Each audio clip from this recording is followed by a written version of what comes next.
Hey, this is Tom Glavine, and you're listening to Out of Left Field on The Grueling Truth. Hey, guys, sorry for the long delay. Graham and Chris finally back here with you again on Out of Left Field. A ton of stuff has been going on in our lives, so it's kept us a bit of a kind of away from the podcast for a bit, but we are back. Happy to be back. Happy to be with the Grueling Truth Network, at Grueling Truth on Twitter, and, of course, at OO Left Field on Twitter, and Out of Left Field with Chris and Graham on Facebook. I want to ask you how you've been. I know we've had a ton of things going on, but at this point, the way baseball has been going, and we're down to the last little bit, the heck with how you've been. Let's put the ball in play and get right into it, because we are about, a week away from the end of the regular season. Postseason baseball is heating up. We've already got a pretty good picture of where things are going to be, but the few races that are still going are going to be huge. It's going to be exciting. Let's take a look at the standings as they are right now in Major League Baseball. 7 teams have clinched a postseason berth. Some have officially had the division, a couple don't, and a few we are still waiting on. Yeah, it's been crazy. It's looking like our predictions are late predictions, not our early ones, because our early ones were just bad. But our late predictions have been proving out pretty well. We all expected Arizona to be headed to the postseason. The Dodgers obviously headed to the postseason. Washington Nationals, being that they're 20.5 games up on their division, are obviously headed there. Houston, Cleveland, New York, and Boston all having clinched postseason berths.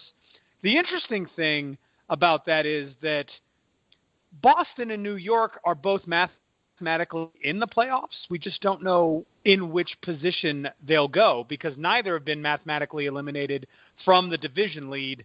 Boston at 91 wins, the Yankees at 86. Right. Now the Sox magic number is 3, so a good likelihood they will clinch, as they have a 5-game lead over the Bronx Bombers. The one that really kind of gets me right now, the Cubs and Brewers, we still don't know. There's a 5.5-game lead there. Obviously, magic number is 2. The Cubs are going to win that division.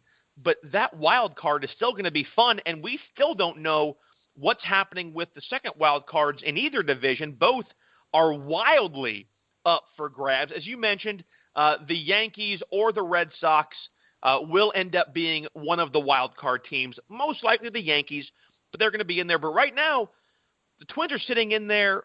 Their magic number is 3. The Angels and the Rangers both with massive slides. The Angels, losers of 6 straight, have fallen 2 games below 500.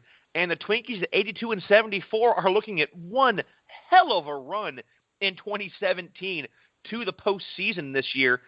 Flipping over to the National League, the Rockies, a team that we both have been impressed with. They're hot. I don't know who they are. I see flashes of absolute brilliance when they just take off on tears.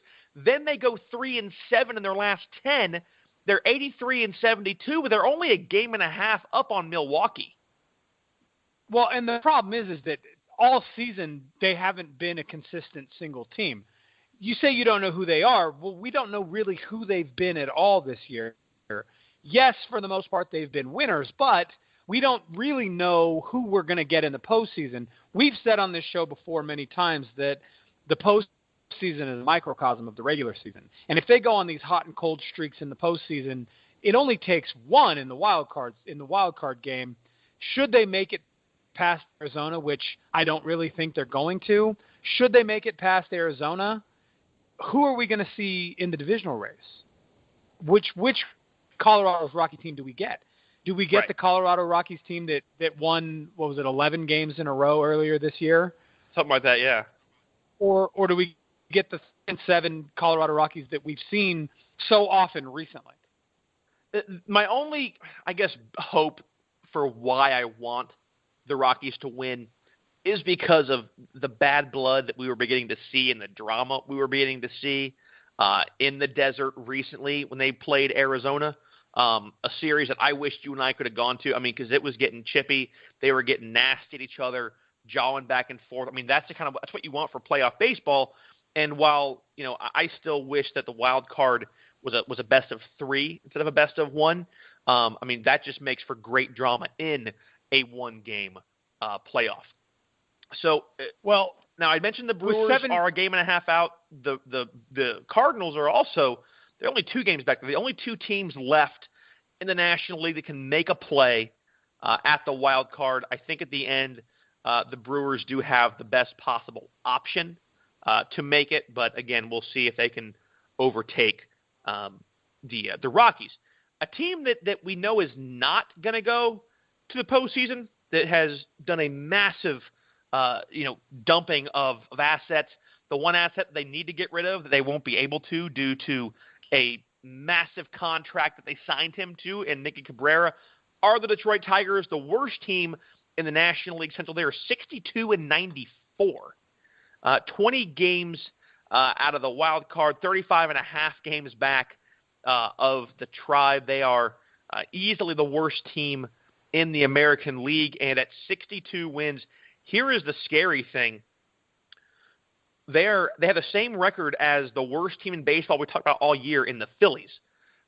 I hate to do this to you. Hang on. I hate to do this before we get into this full topic, but the Phillies are now no longer the worst team in baseball. Yeah, I've noticed. Thanks. I still haven't had the heart. 61-95. 61-94. I had 95 on here. Okay. Well, it'll be 95 in. Yeah, they lost to the Dodgers 3-1 today. Oh, is it over? Yeah, it's over. Oh, then it's 90. It just ended. It is 95. But here's the thing. And again, I know it has to hurt because you are repping the Giants, wearing the orange and black while we're doing the show. And wait, I had a game. Why are you crying? I'm not crying. You're crying. It's okay. This is a safe zone. Here's the thing. The Giants taking the worst spot, the spot of the worst team in baseball, is honestly not a surprise to anybody. I don't think it can be, because there are so many holes that they failed to address in the winter meetings in the off season, and you had to know that was going to come back and get them. You had to, and this is exactly what the Tigers are looking at, right? They realize that if they don't do something, if they don't start an actual full hardcore rebuild, then they're going to sit there at the bottom of the standings for years to come. And in my opinion, I think that Brad Ausmus, you can say what you want about him. He's a good baseball coach, but I think that not having him come back next year, starting from scratch, dumping the money, getting rid of Verlander, these are all things that are steps in the right direction for a team that actually needs a full rebuild. Yeah, and you have to give credit to GM Al Avila for having the intestinal fortitude, the guts to go ahead and make that move. It's going to be painful for that city, a city who saw themselves in the World Series 5 years ago, thought really they were going to be perennial contenders into the postseason. It's what you have Scherzer, you have Verlander, and really you didn't even know what Scherzer was, when you first had him in the Motor City. But you got to credit him for getting rid of people where he can. He holds off on the Verlander trade. I don't know how much more he milked it for at the tail end from Houston, but I hope it's a good amount. We've seen how much the White Sox have acquired. Their record is they're one game better. Or a game and a half up on the Tigers, but one better win. But the White Sox have also got a grove of prospects that are growing in that farm system, and that's what Detroit needs to go ahead and rebuild. It was somewhat surprising to me to see Ausmus go. I think at the end, yes, there's some disappointment, especially after last year when you had Verlander and Fulmer pitching so well, and Verlander is still pitching quite well. And I'm not saying to your chagrin it was not, but obviously pitching well beyond what I think you expected to see from Verley coming into the season. I don't think we really thought he was gonna repeat with the same kind of performance, and it hasn't been as good as last year, but still been a pretty solid year for him. But GM Al Avila says he's looking for a new approach and a fresh start. in that leadership role, and they're going to move on and be aggressive in the offseason in looking for a new skipper for that ball club. No, and they should, and they need to go out and find somebody who is a winner. And when I say a winner, I don't mean a guy who wins ball games, which is obviously what you want, but someone who can create that culture of winning in their clubhouse. So what I mean is when the Giants went out, for example, and got Bruce Bochy to be their skipper, I don't think anybody can look at Bochy's career, despite being in the top, I think, 15 managers all time in the wins category. But I don't think they can look at his time in San Diego and say that he was definitely a winner while he was there, because San Diego never did anything while he was there. But he creates a culture of winning, and coming into a team that had the talent to win, they did. And that's the kind of person that Detroit needs to go out and look for. They need to go out and look for a person who can create a culture in their clubhouse and make that team, take the talent that team has and make them into a winning ball club that's not sitting at 35 and a half games out. So then I hear what you're saying, but knowing the Tigers have to go through a rebuild, do at this point you go ahead and give a first-time manager a shot? Or do you go out and try and find a manager, and I don't say a retread, that sounds really negative, and I don't mean it that way, but a guy who has managerial experience and say, hey, do you want to come give a shot at our ball club who aren't really going to be relevant for the next 4 or 5 years? And are you willing to sign a 5-year deal, go through the pains of a rebuild, and then no guarantee we're going to keep you? Yeah, and see, that's the hard thing about baseball, right? I mean, if this was the National Football League, the first thing that we would do is we would start looking at college teams and seeing which one of those coaches has what it takes to come coach at the professional level. You can't really do that with baseball. Sure, there are guys like there are organizations like Florida State and Texas, especially Texas A&M, Cal, teams like that have baseball traditions that are really strong, but right. We're not looking at those guys as a quote-unquote farm system for coaches. So what you want to do is you want to look at guys who could possibly make the move from – if you're going to give a first-time guy a shot, you want to look at guys who could possibly make the move from either a strong assistant coaching role, either in the infield or outfield, or even a pitching coach that might be the kind of guy, or look at an older coach who's maybe had some difficulties in the past. Let him know, hey, look, we need a guy to come in and just create a culture, really understanding that this team is going to go through a rebuild and that we don't expect you to win championships in the next 5 or 6 years. I'll tell you the guy that I'm interested to see what happens is Sandy Alomar Jr., a guy who has, by all accounts, been passed over for a myriad of managerial jobs, has been very focused inside the organizations where he has been. I believe for a while he was actually trying to get the managerial job of the Indians before Terry Francona did that, and also made a move for the White Sox as well before. I'm drawing a blank on who their skipper is at the moment. Rick Renteria, before he came in. So I would expect to see someone like him be looked at, especially with, and I'm not saying, it being a race thing, but with Al Avila being, an Hispanic GM, and seeing someone like maybe Alomar or an Alex Cora who would like to have managerial spots maybe being looked at, as well as the possibility of a Matt Williams from the Nationals. Obviously, people got a little bit concerned when you had the fight between Bryce Harper and Jonathan Papelbon, and he said, well, I didn't know that was going on. But Williams was a guy who seemed to be fiery, seemed to really, kind of be, a guy who inspired that ball club.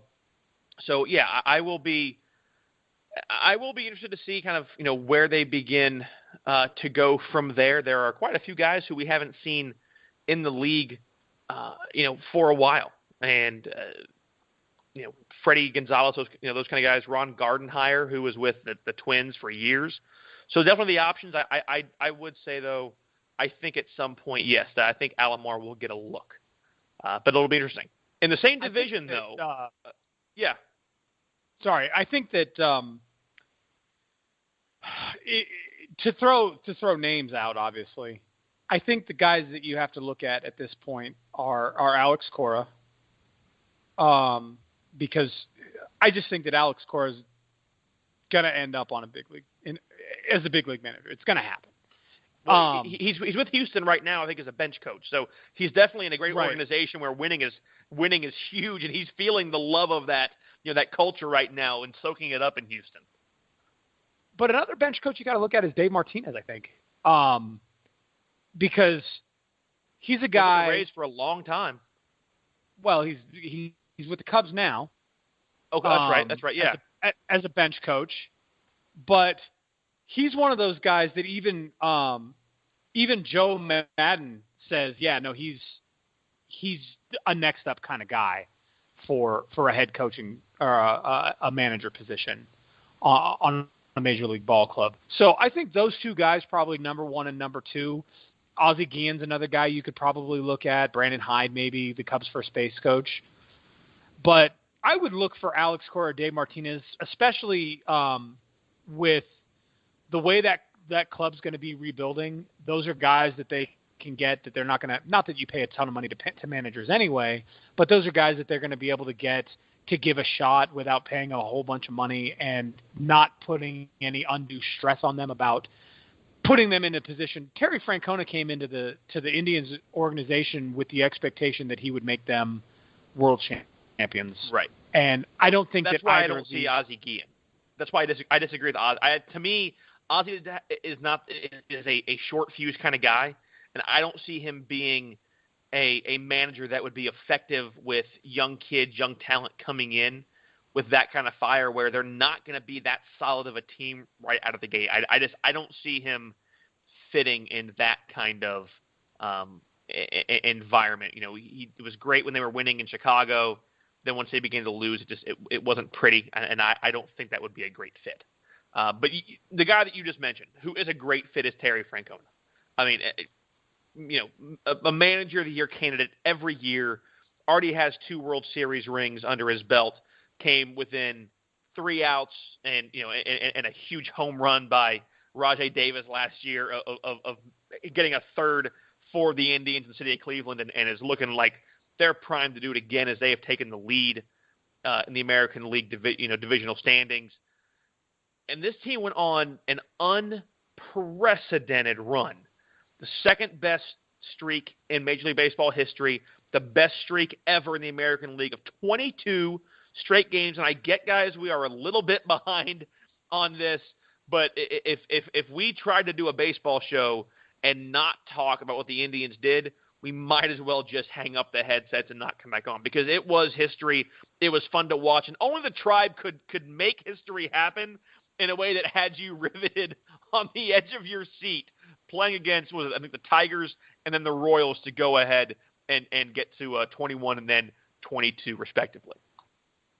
Well, and you and I talked about that Indians-Royals series, and I said, if anyone's going to snap this streak, it's going to be in this Royals series.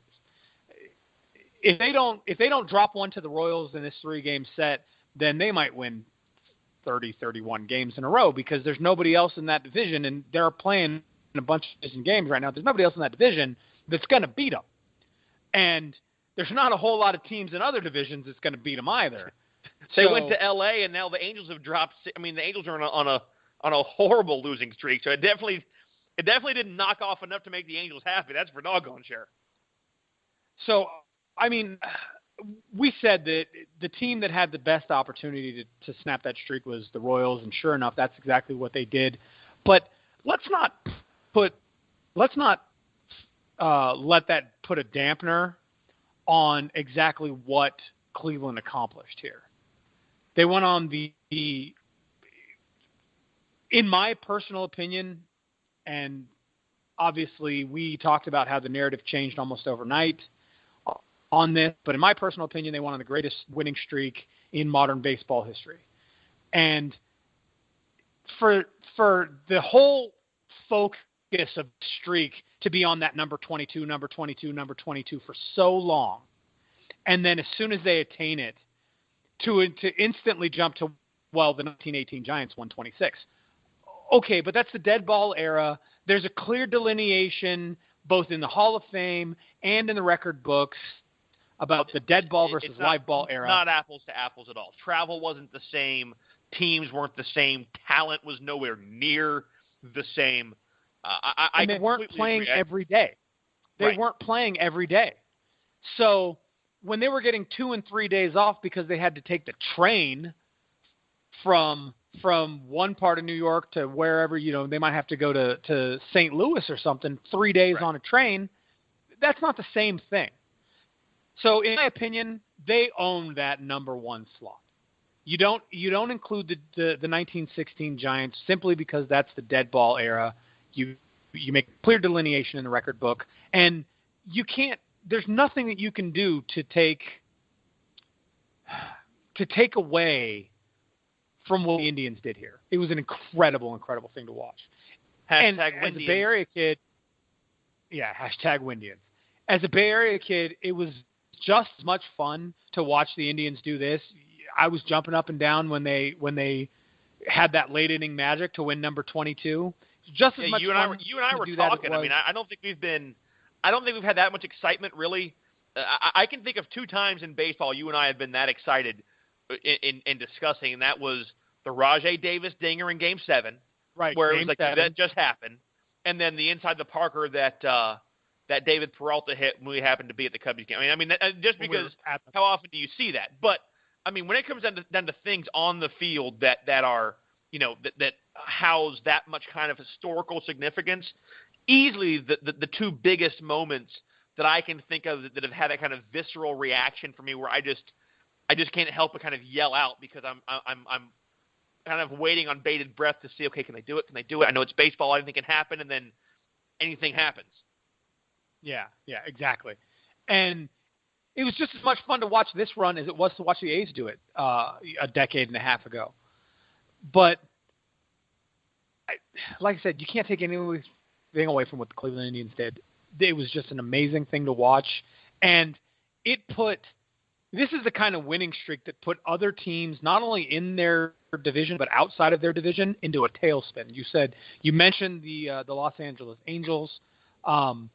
They went through, they annihilated the Detroit Tigers, and they swept the Yankees. And the Yankees are only just now recovering from that. Quite well, I think, but they are just now recovering from it. So this is an amazing thing. And it's one of those things where we watch this game because anything can happen. And we watch this game because we want to watch these historic things happen. We want to see. That's why we get alerts on our phone that tell us when somebody's throwing a no-hitter or when somebody has a perfect game alert. We want that stuff. And to be given that kind of thing with the possibility of having it now, 3 times this season with a win streak, we might see Aaron Judge tie or break the rookie home run record, and we might watch Giancarlo Stanton tie or break Roger Maris's home run record, which, take it with a grain of salt if you want, but that's the non-asterisk home run record in my opinion. To some, that is still the standard. I think is the most kosher way to put it. And when you say to some, here's the ironic thing for you: to reach number 22, the Indians won on a walk-off. They lost to the Royals, won 5 more, and then lost on a walk-off to Seattle, and then beat them again 11-4. I mean, the thing with this is they are not just beating opponents. They are dominating opponents. Yeah. I mean, we're talking multiple double-digit games, 11 runs. I've got I see 5 double-digit games just in the month of September alone. But they're beating teams by 3, 4, 5 runs a lot of times. And we talk about Corey Kluber, but Carlos Carrasco is no joke. And this win streak happened without Andrew Miller in that bullpen. I mean, and we've talked about it. And next week, we're going to be able to go ahead and get into, our postseason picks and also into our postseason awards. But this team is downright scary. The only, and you mentioned it, and I get it. You expect the big name to be that guy, and maybe he's just not that. I don't want to say he doesn't have the clutch gene, because that's just, it sounds so dumb to say. But Francisco Lindor hits that that big tying 2-out double to go ahead and take the game into extra innings on 22 and go ahead and get that number, but then strikes out the next game with the opportunity to go ahead and drive one in and try and keep the game going. You've mentioned this, that it doesn't always seem like when it comes into big moments, he always comes through. At the end of the day, it's just baseball. Now, yes, the final strike was a horrible swing, and he wasn't seeing the pitch well. You want to rein in the aggression and try and find a pitch, but at the end of the day, that's what I mean with Lindor. Stacked. And that's what I mean when I say that about Lindor, is he tends to get, when he gets behind in the count, he tends to chase. And it's something that a young baseball player is going to do. There's nothing you either are going to wait it out of him, and he's going to mature, and he's going to stop doing that as he gets older, or he's going to keep doing it, and Lindor's going to end up being another Pablo Sandoval who has no plate discipline. But it's either going to happen or it's not. You can work on it all you want. When you're in the box, when you're facing the pitcher, when you see the pitch coming, you're either going to swing at it or you're not. And all the training and all the talk goes out the window for the most part, because it's you and the pitcher. But speaking of pitchers, I want you to imagine just for a second. But before we get there, 'cause I think I know where you're going to go, I want to say this in kind of as we move on. We made mention a couple of weeks ago that we thought there was a possibility that no teams would hit the 100-game mark. I think it's safe to say that the Dodgers and the Indians will be those teams. Those two teams have galvanized the game of baseball this year.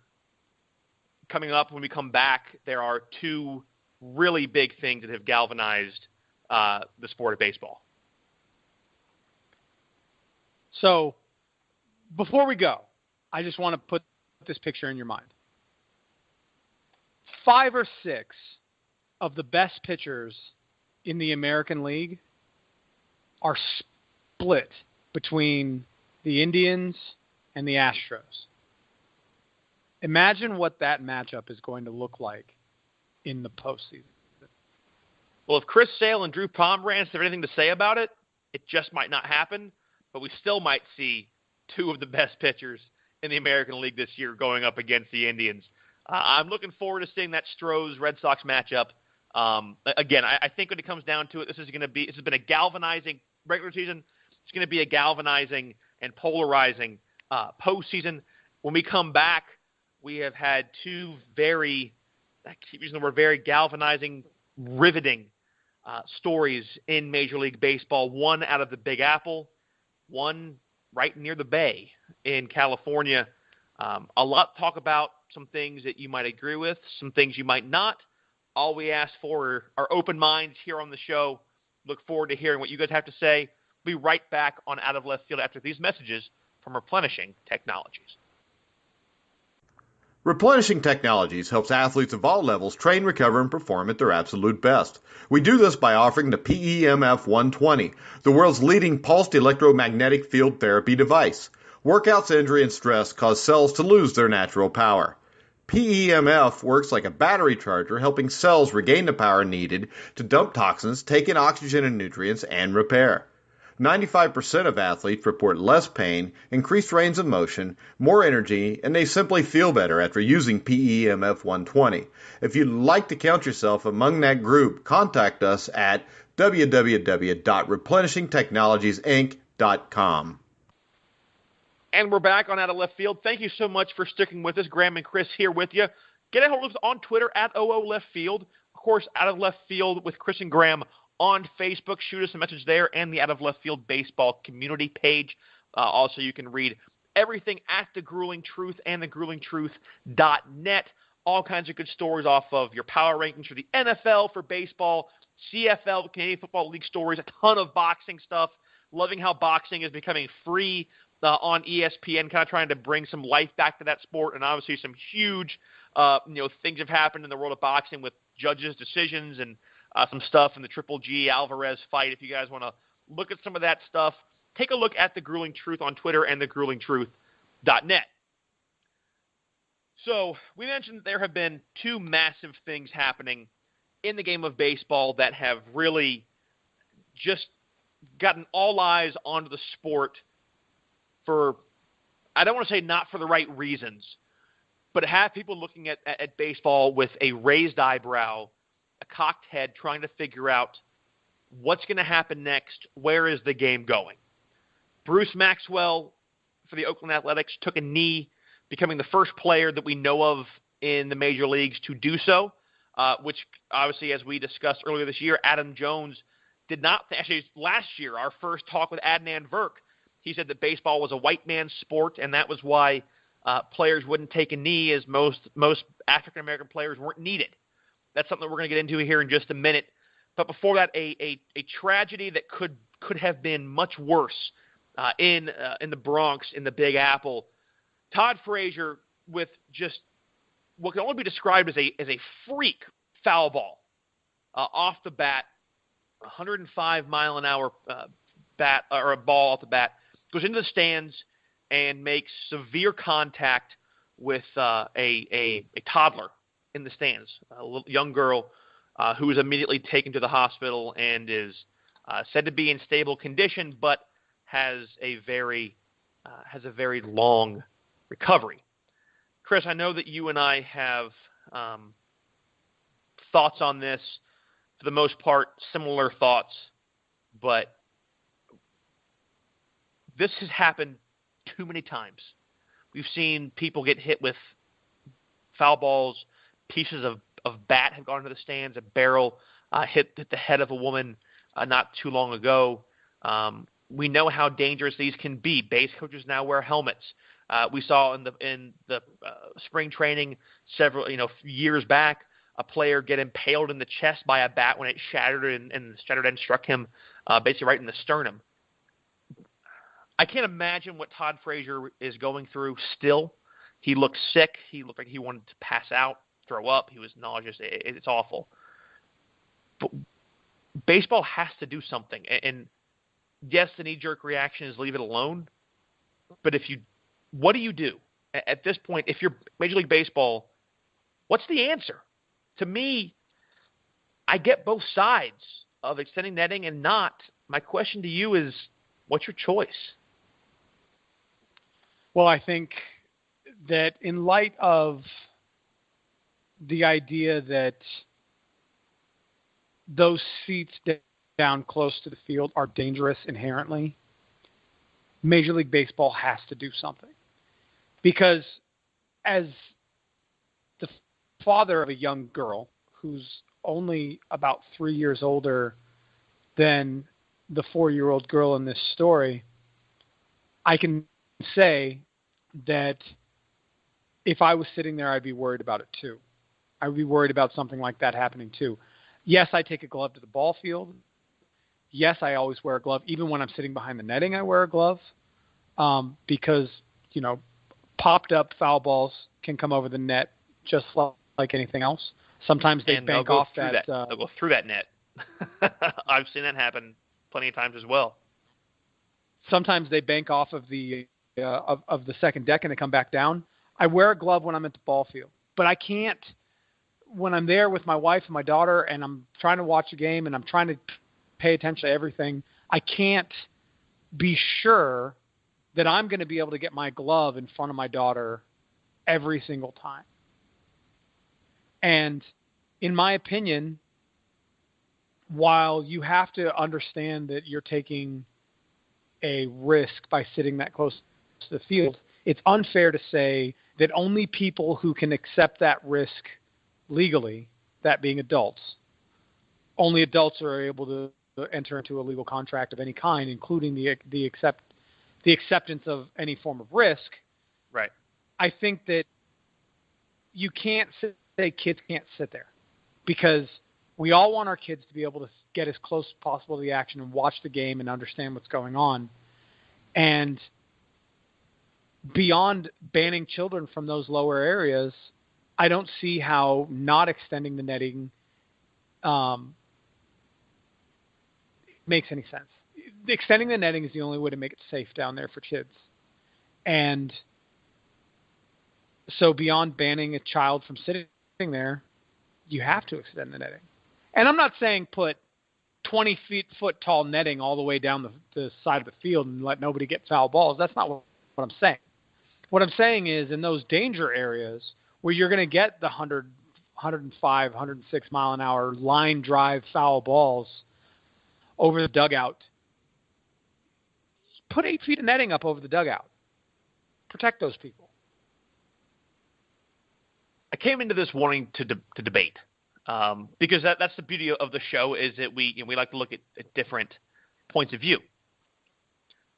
The problem is, while I can see both sides, people pay a lot of money. Teams charge a lot of money for those seats because they are where they are.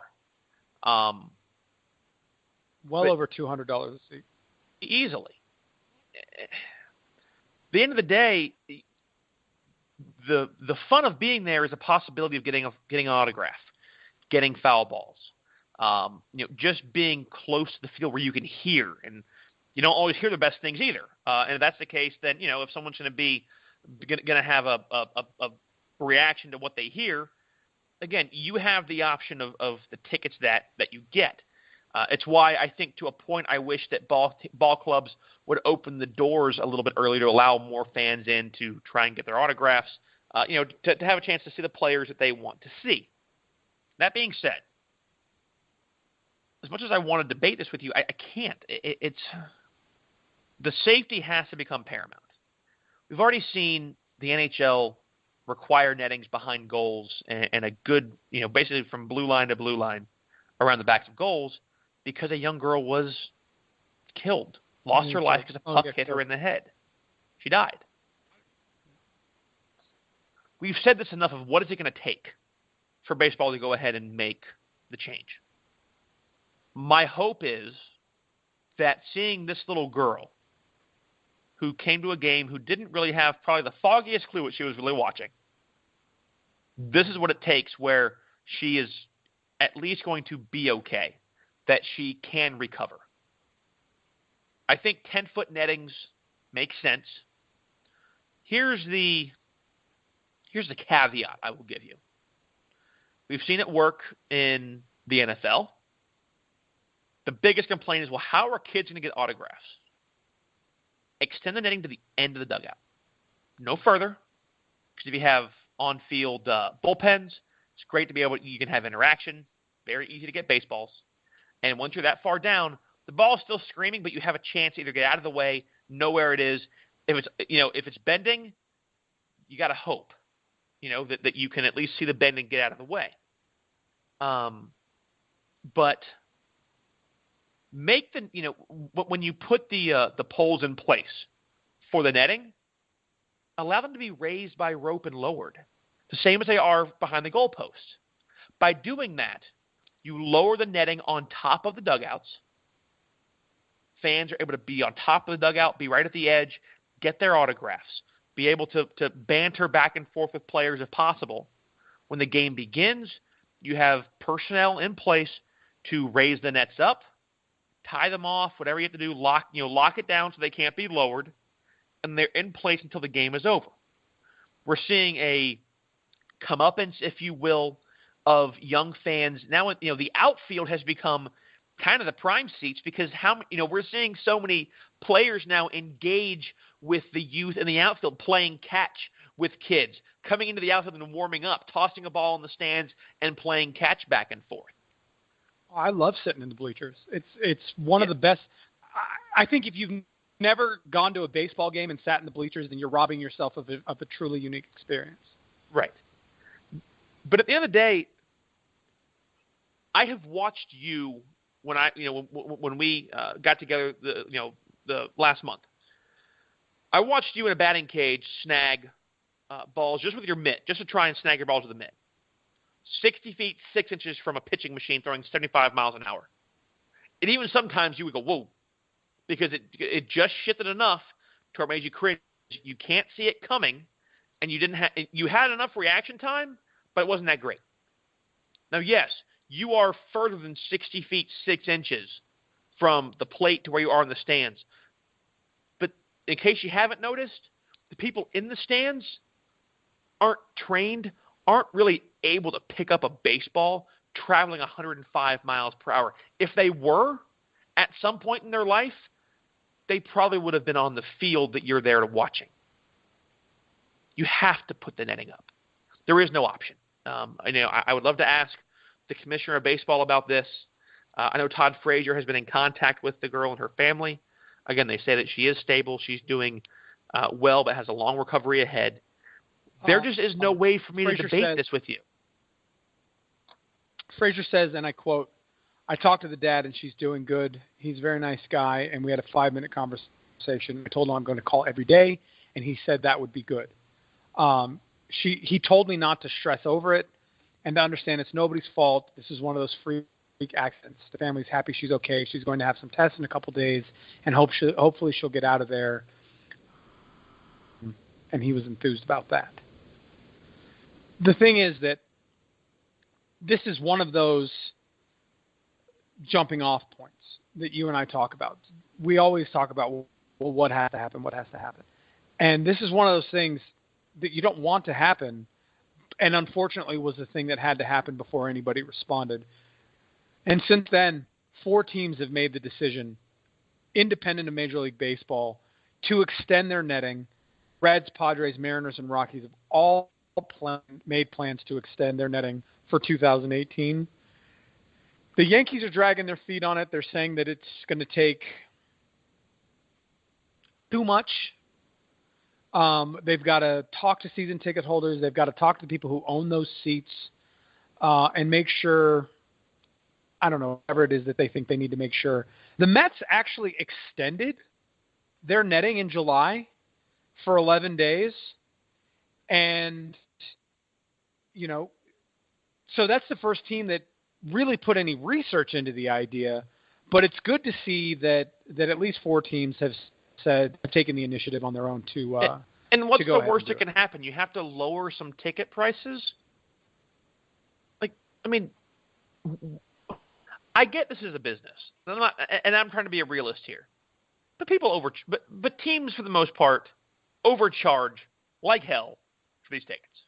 It is an absolutely astronomical amount of money for most people that don't have it. And they try to get to that one game a year, and they want to get to those good seats. Extending the netting to the ends of the dugout is not that hard. Yes, it changes. Okay, man, you get that ball, and they can throw it over the dugout to you if you're sitting right there. I get it. Okay, you know what? You've lost that part. But if I'm sitting there with you and Peyton, and we happen to get our feet on the dugout, I want that netting there. To be honest with you, if I have to pay $15 a beer to ensure that a kid's not going to take a line drive in the head, then I'll pay $15 a beer. It's already astronomical, ridiculous the amount of money that they charge for a Bud Light. Yeah. Which if I gotta wear cargo shorts with a couple of freezer packs in the pockets, so be it. Yeah. Not that I would why not? sneak.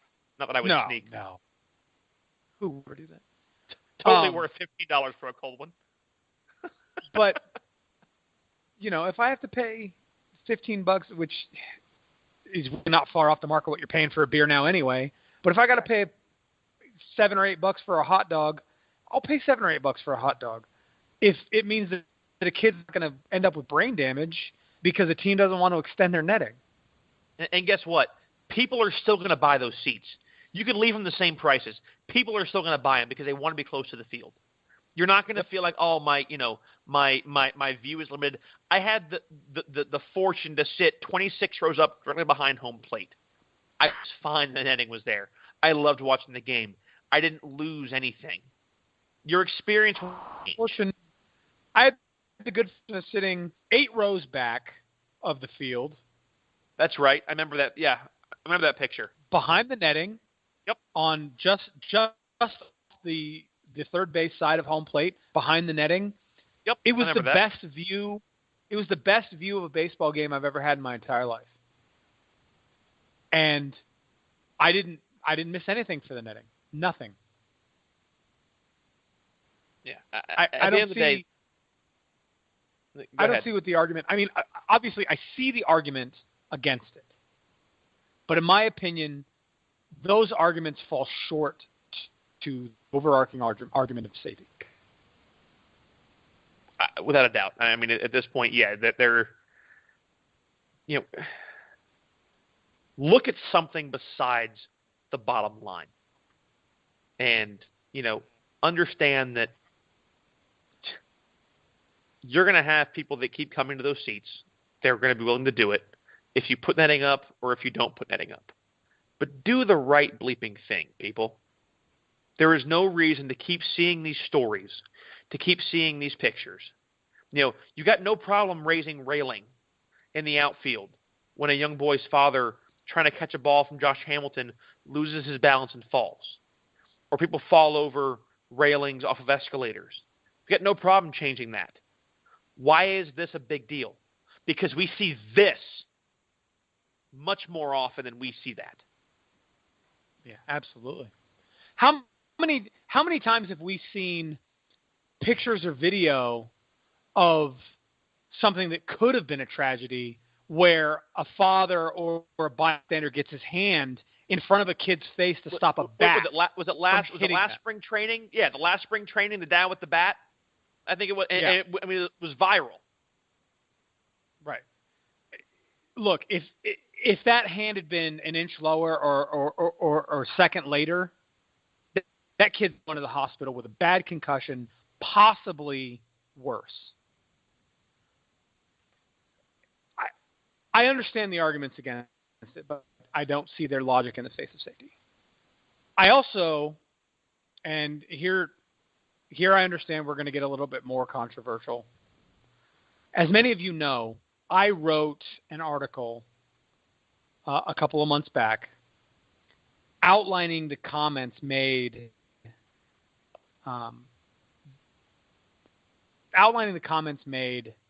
about baseball and whether or not you would ever see a baseball player, and this was asked last year when Colin Kaepernick was really one of the only people in football doing it, if you would ever see an African-American player kneeling for the national anthem. And Adam Jones said, no, baseball's a white man's sport. They don't need like the NFL needs us. And I wrote an article trying to understand what he meant when he said that. And the ideology behind it was that there are only 63 or 65 African-American players on major league rosters, and they make up the same percentage that they did when just after the integration of baseball in the 1950s, less than 8% of major league rosters are African-American. So this year, we've seen a lot more in football. We've seen a lot more of the kneeling for the national anthem. Especially nearly every today. team. Today is the 24th of September. Most people are aware of the comments the president made on Twitter and also in the news. And today has really been a day where this has come to a head. Right. And the fact that it's now permeated taken to a new level. And actually, it came to a head yesterday with baseball because Bruce Maxwell of the Oakland Athletics, rookie catcher for the Oakland Athletics, son of a soldier, born on an air base in Germany, Army brat his whole life, knelt for the national anthem yesterday, following President Trump's comments about sports players kneeling during the national anthem. And he's catching a lot of heat for it. He's catching a lot of heat for it. No pun intended. Right. But he's also getting quite a bit of support. If you look at... If you don't mind, just for a moment, obviously he was interviewed after the game. And I know a lot of things have come in support of him, but there is a pretty good-sized quote here that I really would like to read prior to you going into the support, if you don't mind, that I think really puts into perspective, for the first time, I think, really ever, puts into perspective an athlete's thought process and frame of mind in doing this. A man, like you said, an Army brat who knows what this will cause, both for and against. At the end of the game, Maxwell said, quote, "My decision has been coming for a long time. I know I was on the fence for a long time because I know no one in baseball has ever done it. I finally got to the point where I thought the inequality of man is being discussed, and it's being practiced from our president. The point of my kneeling is not to disrespect our military. It's not to disrespect our Constitution. It's not to disrespect this country. My hand over my heart symbolizes the fact that I am and I'll forever be an American citizen, and I'm more than grateful to be here. But my kneeling is what is getting the attention because I'm kneeling for the people that don't have a voice. And this goes beyond the black community, and this goes beyond the Hispanic community, because right now we're having an indifference and a racial divide in all types of people. It's being practiced from the highest power that we have in this country, and it's basically saying that it's okay to treat people differently. My kneeling, the way I did it, was to symbolize that I'm kneeling for a cause, but I'm in no way or form disrespecting my country or my flag." Close quote. And I think that his comments are spot on. And I'll get to that shortly. Before I talk about that, I'd like to point out that prior to stepping on the field, prior to walking out of the clubhouse and into the dugout and walking out of the dugout onto the field for the national anthem, Maxwell talked to his teammates. He wanted to make sure that they understood what he was doing, why he was doing it. He allowed them to ask him questions so that he could make sure that they were all comfortable with it. And then he took a stand, or he took a knee.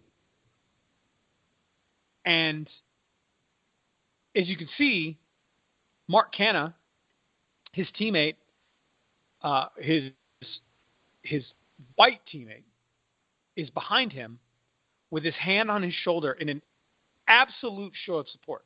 There is no way that you can misconstrue that as anything but a show of support for what is going on. And Canha even went on to say, again, after the game, I could tell he was kind of choked up and emotional about his beliefs and how he feels about the racial discrimination that's going on in this country right now. I feel like every fiber in my being was telling me that he needed a brother today. And to see that sort of support, you have to understand, this isn't meant as a disrespect to our country. I'm a veteran. You're a veteran. I refuse to see this as some sort of disrespect to my flag, my country, my service, or anyone else's. And in my opinion, anyone who takes it that way is really sort of shooting their own cause in the foot. Because this isn't about the military. It's not about the Constitution. It's about how the government is allowing us to access our freedoms. And you know this, we both do, but I'm going to, for those that aren't aware, for men in uniform, women in uniform, soldiers, airmen, sailors, Marines, Coast Guardsmen, if you're in uniform, the national anthem sounds, what do? Chris? Salute. Salute. Flag. Everyone has seen a standard military salute. But if you're a civilian, for the President of the United States, hopefully, the Vice President, member of Cabinet, a congressman, a citizen, and you choose to salute the flag, but you're not wearing a uniform, what is the way that a civilian would do that? They put their hand over their heart. The same thing that Bruce Maxwell did. There was clear respect for the flag. I understand this is a very divisive debate. Many don't like it, don't agree with how they do it. It pains me the way that it is done because I've always been raised and taught to stand.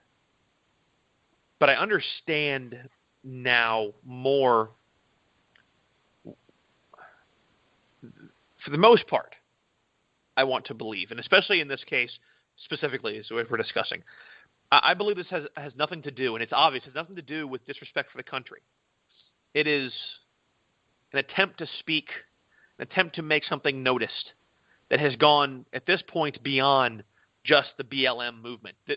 What Bruce Maxwell did was to a way transcend what this kneeling has always been about and make a bigger voice. The only problem here, and forgive me, I use problem as a very loose term, is that because this is such a divisive form of protest, a form of speaking out, it's causing a bigger rift because not everybody sees it in that way. That's what pains me. They asked Carl Edwards Jr., a pitcher in the Chicago Cubs organization, a guy who obviously has known Maxwell. He said it's one of his best friends. And when they asked Maxwell, or Edwards rather, his thought, he said, quote, "I'm behind it too, but it's not something I would do. I play this game because of love. There's nothing bad about what Bruce did, but I don't really follow that stuff. It's just how the world is now," close quote. What we've lost here, and Addison Russell, I think, it said in that quote, said hopefully a teammate would be kind of conscious of warning the team before doing that. It's a pretty bold move, I feel like, and we definitely want to back up our teammates, that's for sure. Just let it be known. If you're feeling some type of a way, I guess as teammates and friends, we definitely have to back him up, end quote. The problem with all this at the end is that the message is being lost. And that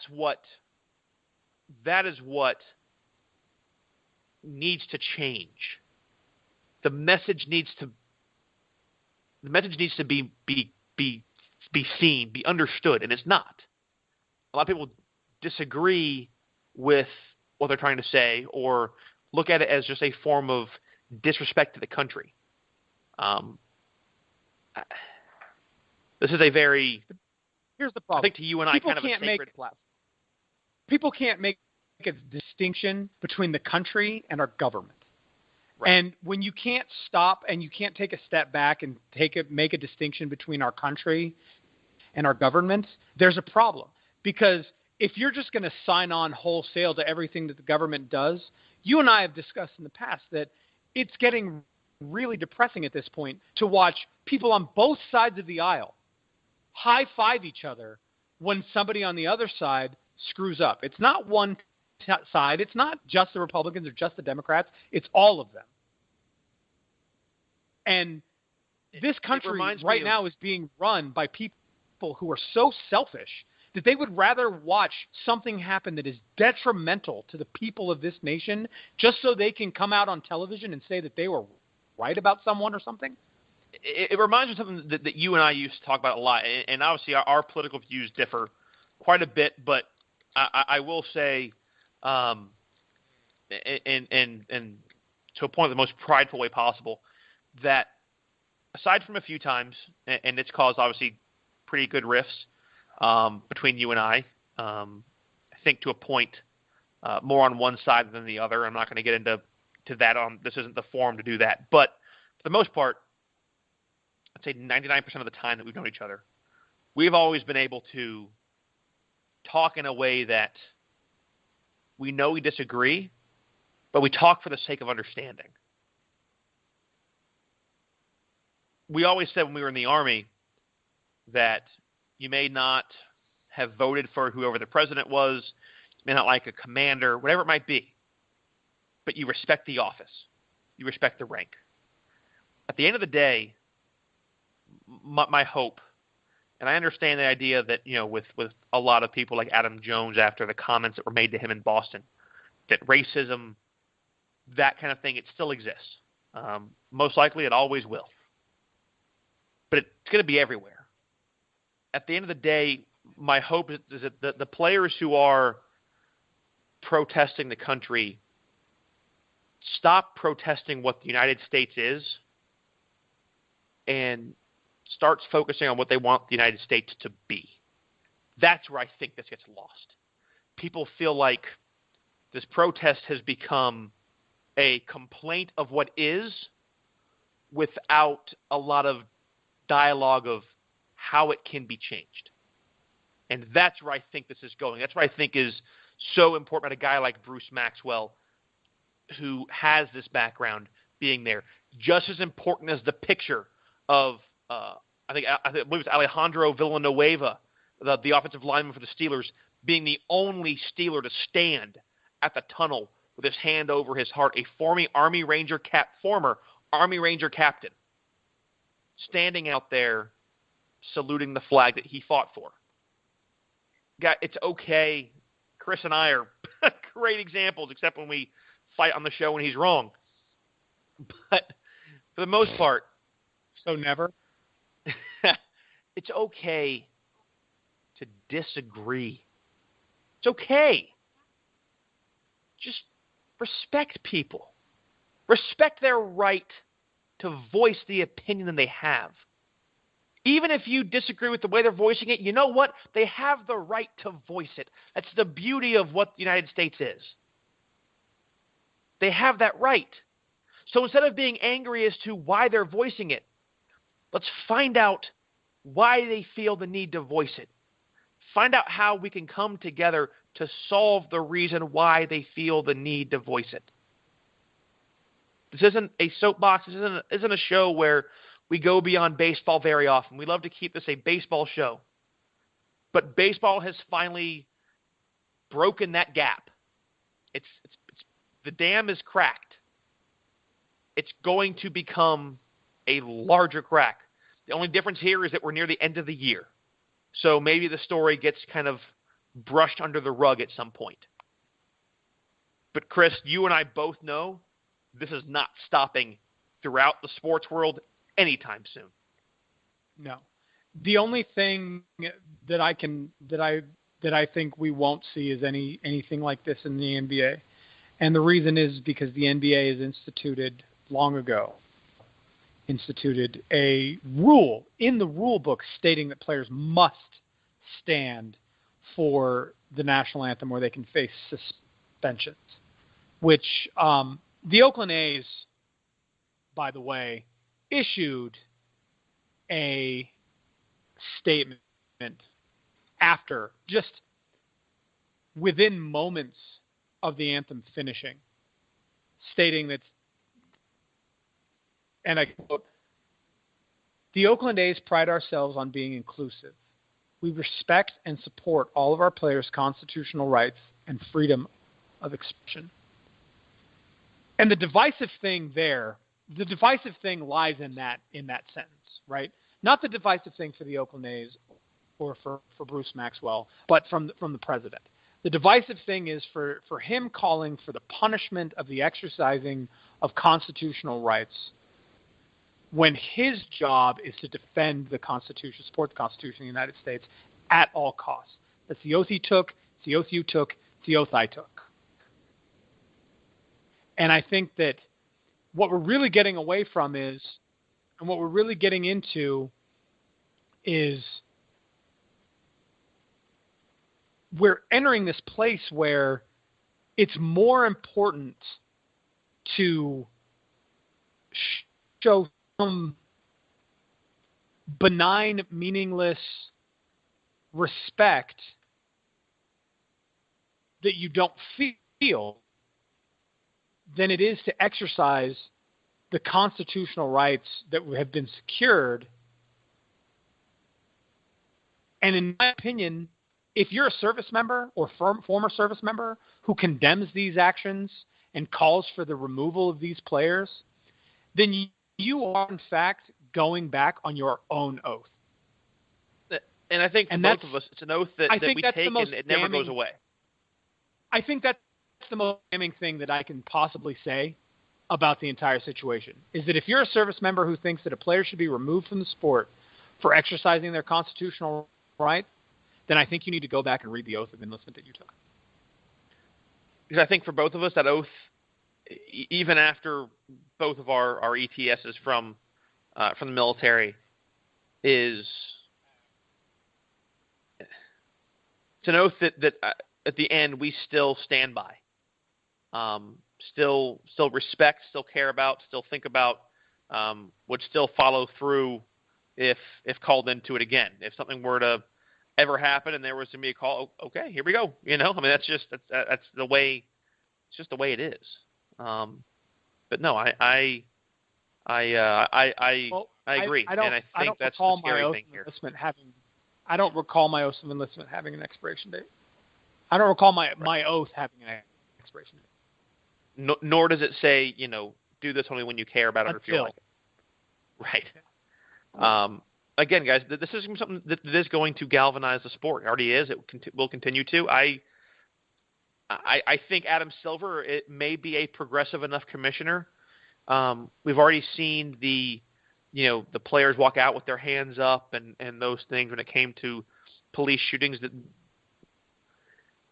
this is a point where Adam Silver could I don't want to say endear himself to the players, but this is a thing that will go beyond and will be bigger than just him. And I won't be surprised if it is something that there may be.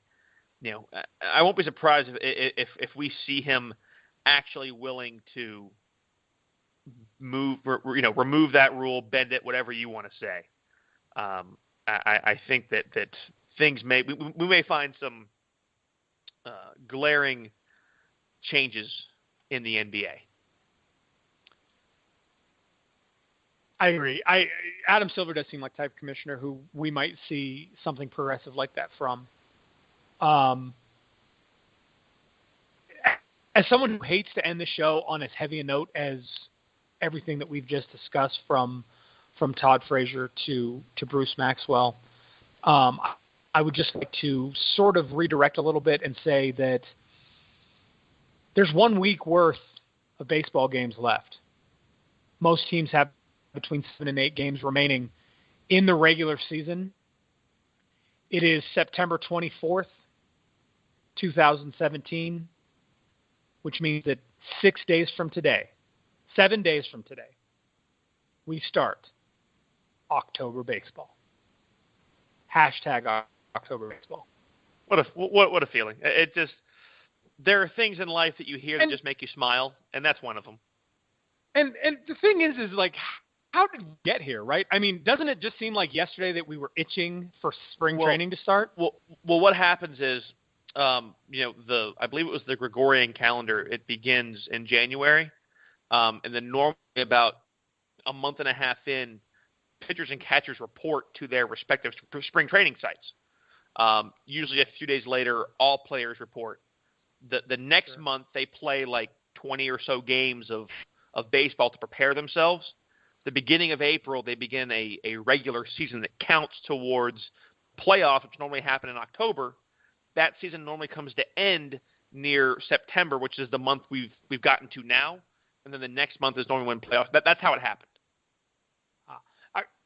Are you always a jackass, or only when I'm on the show with you? What I mean is, it feels like just yesterday that you and I were making a show in which we expressed our anxiety and our desire for the beginning of the regular season, or even the beginning of spring training. Remember how excited we were just a blink of an eye ago when pitchers and catchers were going to report? Yeah. It's like, wow. And now it's almost over. 2.5 weeks for me to see 3 innings of decent baseball. And now that's really all it ever is. And now it's almost over again. And I feel like we're at a place where it's just been another one of those incredible roller coaster seasons that's been so much fun to watch. And I really, really cannot wait to watch and see what October has in store for us. Yeah, I mean, it has. It's been kind of drama-filled in its own way. Obviously not everything the last couple of days notwithstanding. But, I mean, just, in the team starting off, as hot as they have, the expectations that you and I had for what we thought a lot of these teams were going to do, and some of them, being heartbreakers for their own fan base, a lot of them still in contention. And, I mean, we've got 2 teams that we sure as heck never thought were going to be contending teams, and that's going to be the Brewers and the Twins. Dan Plesac told us, and I've said, look out for the Diamondbacks. They're going to be a sleeper team.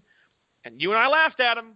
And Dan, if you were listening, you're welcome to come back on. And we will apologize. We will beg your forgiveness because we obviously don't know nearly as much as you do about baseball. And you schooled pretty much everybody on what is going to on what was going to happen this year. So, guys, we thank you so much for sticking with us. We know that this show, for a lot of you, will make you probably raise your eyebrows. Our hope at the end is that even if you disagree with some of our points, that's okay. We respect that. We love that. We love you that listen. We appreciate everything you do. It's why we come back. I can't say week after week because we haven't really been able to be here consistently. That is, we're doing our best to go ahead and change that to put ourselves in positions to be able to be here for you guys on a more consistent basis. But for Chris and myself, thank you for allowing us to come into your homes week after week that we have to hopefully bring a little different something that maybe you haven't thought about, and hopefully it opens your mind. We would love to hear your thoughts, both for and against. We hope it comes with respect, maybe even some different perspective of what you started out with. At OO Left Field on Twitter, of course, Out of Left Field with Graham and Chris on Facebook. We do this show because we love the game of baseball, but also because we love hearing from you all that listen to us and have been there for us. Chris, before I take us out, which normally we do every show, I want to make sure I open the floor because if there is anything else that you feel compelled to say on this, I want to give the floor to you just one last time because Lord knows I take it up the time. But anything before we go, I'd like to go ahead and give you this time as well. Well, I just want to say that I love doing this show. I love the game of baseball, and it occupies the majority of my life, and after my family, of course, the majority of my heart. I really love this game. I love doing this show. I love playing the game. I love watching the game. Even watching kids play. I love watching high school games. But there are things in this world that are more important than sports. And I understand that sports are seen as a way away from all of that, to get away from it. And you don't want the intrusion of the real world into the sporting world. But what you have to understand, and what I would just like to ask from everybody out in our listening audience is look on these sort of things with a little less passion and a little more compassion, right? Have a little bit of more empathy for, a situation other than your own that you see being brought up and points being raised by players of all sports, not just baseball. And try to look at it not from your own shoes, but from the shoes of another person. Because in the end, there's only 3 things in the world that really matter. And those 3 things are our family, right? Our lives, and baseball. In that order. Are you, maybe not all the time for you, but no, that's well said. I appreciate at the same time, you offer me the floor, or sometimes I just take the floor a lot. And I appreciate that. I want to go ahead and I'm going to do something that I wouldn't normally go ahead and throw out there, but I'm going to because, well, it's what we do. Because of this breaking into baseball, I would like to go ahead and offer, if you're interested, and the first time we did this, I kind of, we each kind of ghostwrited, with each other for the articles that we've done. But I would like to go ahead and work write an article together that deals with this. And for have us both on the byline for this. I think it'll bring some different perspectives. Again, people that have different beliefs on things, perspectives on things. So that's something that you're interested in, man. Let's do that, and something that the audience can look forward to. And we promise it will be out. It's not going to be quite as hard to get to as it has to get us on the air in recent memory. But if that's something that you're up for, man, let's do that, and we will keep you, the audience, apprised of that. But we certainly hope that that you'll give it a read. Thank you again so much for sticking with us. It's an honor to have the grueling truth allow us to do this for you guys. They gave us a great forum, a lot of freedom. At the end of the day, remember, this is things that are way bigger than any of us really understand right now.